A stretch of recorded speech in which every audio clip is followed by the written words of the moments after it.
மக்கள் வணக்கம். பிரதமர் நரேந்திர மோடி அவர்களை தேர்தல் மூலிமா வீழ்த்த முடியாத ஒரு கூட்டம் எப்படியாவது அவர் ஆட்சியிலிருந்து தூக்க வேணும் அப்படின்னு சொல்லி இந்த அமெரிக்க கைப்பாவியாக செயல்பட்டு கொண்டிருக்கிறார்கள்.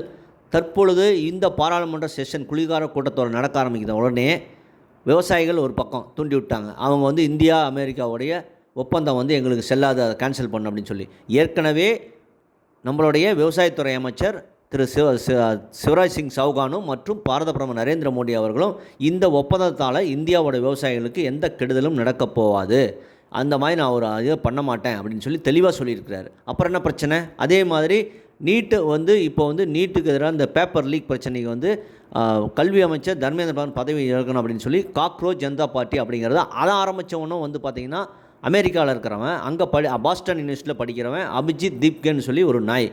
அவனுக்கு இதுக்கு என்ன சம்மந்தம்? நீ படிக்க போயிட்ட, மூடிக்கிட்டு இருக்க வேண்டியது என்ன?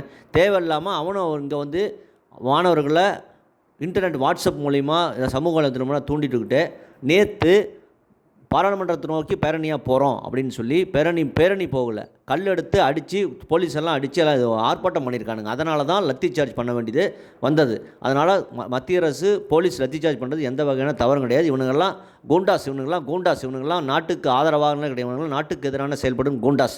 இவனுங்கெல்லாம் கண்டிப்பாக ஜெயிலில் போட்டு அடக்கிறதான் வேணும்.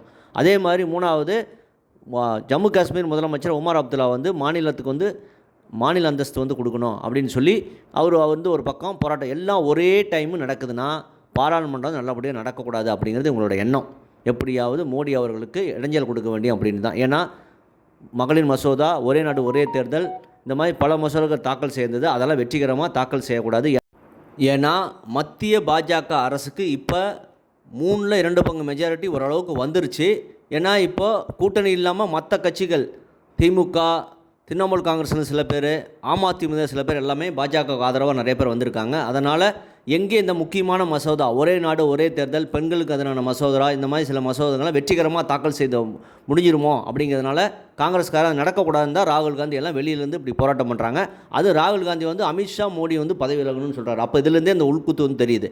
இதே தமிழ்நாடு பாஜக இந்த மாதிரி டெல்லியில் மோடிக்கு எதிராக சதி செய்ய நடந்துட்டு இருக்கும்போது ஒரு பேட்டி கூட 2 நாள் கூட ஒரு ப்ரெஸ் மீட் வைக்கல. இதே அண்ணாமலை அவர்கள் மாநில தலைவராக இருந்தால் நேரம் ப்ரெஸ் மீட் வச்சு சிஜேபி பார்ட்டி யார், அவன் காக்ரோச் பார்ட்டி யார், என்ன அவன் பின்புலம் என்ன, ஃபார்மர்ஸ் விவசாய போராட்டம் எதனால் நடக்குது எல்லாத்தையும் தெளிவாக ப்ரெஸ் மீட் மூலிமா தமிழ்நாடு மக்களுக்கு தெளிவாக கொண்டு சேர்த்துருப்பார்.